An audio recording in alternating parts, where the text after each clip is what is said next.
നമസ്കാരം. നാട് ഭരിച്ചപ്പോൾ ജനങ്ങളോട് കാണിച്ച അഹങ്കാരത്തിനും ധാർഷ്ട്യത്തിനും ഒടുവിൽ വലിയ പ്രഹരമാണിപ്പോൾ ഡൽഹിയിൽ നിന്ന് പ്രതിപക്ഷ നേതാവ് പിണറായി വിജയന് ലഭിച്ചിരിക്കുന്നത്. കേരള നിയമസഭാ തെരഞ്ഞെടുപ്പിലെ കനത്ത തോൽവിയെക്കുറിച്ച് പരിശോധിക്കാൻ ഡൽഹിയിൽ ചേർന്ന CPM പോളിറ്റ് ബ്യൂറോ യോഗത്തിൽ പിണറായി വിജയന്റെ കപടകോട്ടകൾ ആകെ തകർന്നു തരിപ്പണമായിരിക്കുകയാണ്. സ്ഥാനാർത്ഥി നിർണയത്തിലെ വൻ പാളിച്ചകളും പാർട്ടിയുടെ താഴെത്തട്ടിലുള്ള കടുത്ത സംഘടനാ ദൗർബല്യങ്ങളുമാണ് കേരളത്തിലെ പരാജയത്തിന് കാരണമെന്ന് PB ഔദ്യോഗികമായി വിലയിരുത്തി കഴിഞ്ഞു. തെറ്റിദ്ധരുത്തൽ നടപടികളിലേക്ക് അടിയന്തരമായി കടക്കാൻ പാർട്ടി സംസ്ഥാന ഘടകത്തോട് പോളിറ്റ് ബ്യൂറോ കർശനമായി നിർദ്ദേശിക്കുകയും ചെയ്തിരുന്നു. ഇവിടെയാണ് നമ്മൾ ഏതാനും ദിവസങ്ങൾക്ക് മുൻപ് നടന്ന ഒരു സംഭവം ഓർക്കേണ്ടത്. നിയമസഭയിൽ വെച്ച് മുഖ്യമന്ത്രി VD സതീശൻ CPMന്റെ തകർച്ചയെക്കുറിച്ചും പിണറായി വിജയനെതിരെ സ്വന്തം അണികൾ തന്നെ രംഗത്തെത്തുന്ന സാഹചര്യത്തെക്കുറിച്ചും ചൂണ്ടിക്കാണിച്ചപ്പോൾ പിണറായി വിജയൻ ആകെ ക്ഷോഭിക്കുകയായിരുന്നു. പാർട്ടിയിൽ തനിക്കെതിരെ യാതൊരുവിധ എതിരഭിപ്രായങ്ങളും ഇല്ലെന്നും അണികളെല്ലാം തന്റെ കൈപ്പിടിയിലാണെന്നും ഒക്കെയായിരുന്നു അന്ന് പിണറായി വിജയൻ പറഞ്ഞത്.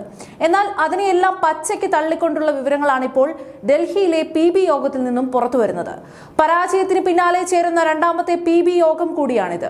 ജനറൽ സെക്രട്ടറി MA ബേബി അവതരിപ്പിച്ച കരട് റിപ്പോർട്ടിൽ കേരളത്തിലെ തോൽവിയുടെ യഥാർത്ഥ കാരണങ്ങൾ വള്ളിപ്പുള്ളി വിടാതെ അരിച്ചു പെറുക്കി എഴുതിയിട്ടുണ്ട്.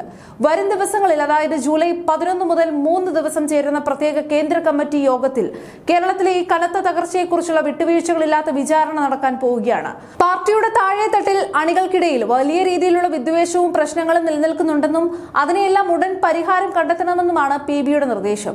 പിണറായി വിജയൻ എത്രയൊക്കെ ക്യാപ്സ്യൂളുകൾ ഇറക്കി ന്യായീകരിക്കാൻ ശ്രമിച്ചാലും പണ്ടത്തെ പോലെ അണികളെ പേടിപ്പിച്ച് ഭരിക്കാമെന്നും താൻ പറയുന്നത് മാത്രം കേട്ട് പാർട്ടി മുന്നോട്ട് പോകുമെന്നുമുള്ള വിജയന്റെ ആ ഒരു ഏകാധിപത്യ കാലമൊക്കെ കഴിഞ്ഞുവെന്ന് ഇനിയെങ്കിലും തിരിച്ചറിയണം. പിണറായി വിജയൻ എന്ന നേതാവിന്റെ അഹങ്കാരവും ധാർഷ്ട്യവും അഴിമതിയും കണ്ടുമടുത്ത സ്വന്തം അണികൾ തന്നെയാണ് ഇത്തവണ പാർട്ടിയെ തള്ളിപ്പറഞ്ഞതും മറുപടി നൽകിയതും. PB യോഗം ഇരുന്ന് മണിക്കൂറുകളോളം ചർച്ച ചെയ്യേണ്ട യാതൊരു കാര്യവുമില്ല.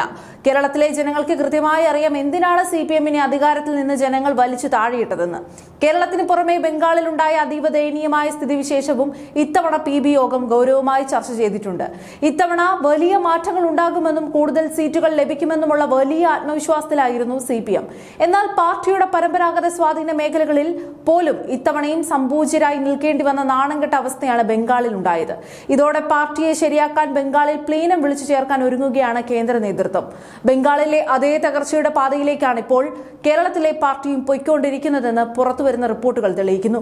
പാർട്ടിക്കുള്ളിൽ പിണറായി വിജയനെതിരെ PB അംഗങ്ങൾ പോലും പരോക്ഷമായി തിരിഞ്ഞു കഴിഞ്ഞു. താഴെത്തട്ടിൽ നിന്നുള്ള പ്രവർത്തനങ്ങൾ പൂർണ്ണമായും തകരുന്നത് പിണറായിയുടെയും മകളുടെയും അഴിമതി കഥകൾ ജനങ്ങൾക്ക് മുന്നിൽ ഡിഫെൻഡ് ചെയ്യാൻ കഴിയാത്തത് കൊണ്ടാണെന്നും നേതാക്കൾക്ക് നല്ല ബോധ്യമുണ്ട്. ഇനിയെങ്കിലും സ്വന്തം പിഴവ് മനസ്സിലാക്കി തിരുത്താൻ തയ്യാറായില്ലെങ്കിൽ ബംഗാളിലെ പോലെ കേരളത്തിലെ AKG സെന്ററിലും വവ്വാലുകൾ തൂങ്ങുന്ന കാലം ദൂരെയല്ല. ചുരുക്കത്തിൽ നിയമസഭയിൽ വലിയ വായിൽ സംസാരിച്ച പിണറായി വിജയന്റെ സകല അഹങ്കാരവും ധാർഷ്ട്യവും സ്വന്തം കേന്ദ്ര നേതൃത്വം തന്നെ വലിച്ചു കീറി ഭിത്തിയിൽ ഒട്ടിച്ചിരിക്കുകയാണ്. അണികൾ തള്ളിപ്പറഞ്ഞും നേതാക്കൾ പഴിചാരിയും CPMന്റെ അടിത്തറ ഇളകുമ്പോൾ കേരള രാഷ്ട്രീയം പുതിയൊരു യുഗത്തിലേക്ക് കടക്കുകയാണ്.